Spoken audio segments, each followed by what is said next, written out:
श्री स्वामी समर्थ. मी दीप्ती विशाल धामनसकर आपणासमोर सादर करीत आहे बखर भाग 44. परशुराम सेवेकरांची गोष्ट.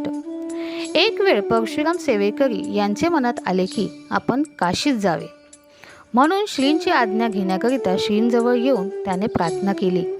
श्रींनी उत्तर दिले, संत चरणाची माती तीच माझी भागीरथी. हे ऐकून परशुराम माने याने काशीत जाण्याचा बेत रहित केला.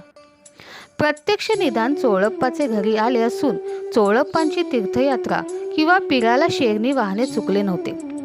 चोळप्पांची कुलदेवता तुळजापूरची देवी असून एक वेळ चोळप्पा कुटुंबासह यात्रेस निघाला. बाळप्पास आपल्याबरोबर येण्यास त्याने आग्रह केला. बाळप्पा महाराजांचा निस्सीम भक्त असल्या कारणाने श्रींच्या आज्ञे वाचून तो कोणतीही गोष्ट करीत नसे. त्याने चोळप्पास सांगितले की महाराजांची आज्ञा घ्यावी, म्हणजे आपण येण्यास तयार आहोत. चोळप्पाने बाळप्पाचा हात धरून त्यास महाराजांजवळ नेले व तुळजापुरात जाण्याची आज्ञा मागितली. महाराज म्हणाले, डोंगरावरून चढून उकिरडे उकरण्यात जा. हे ऐकून श्रींची सेवा सोडून तुळजापुरात जाण्यास काहीच हरकत नाही असे समजून बाळप्पा गेला नाही. चोळप्पा मात्र गेला.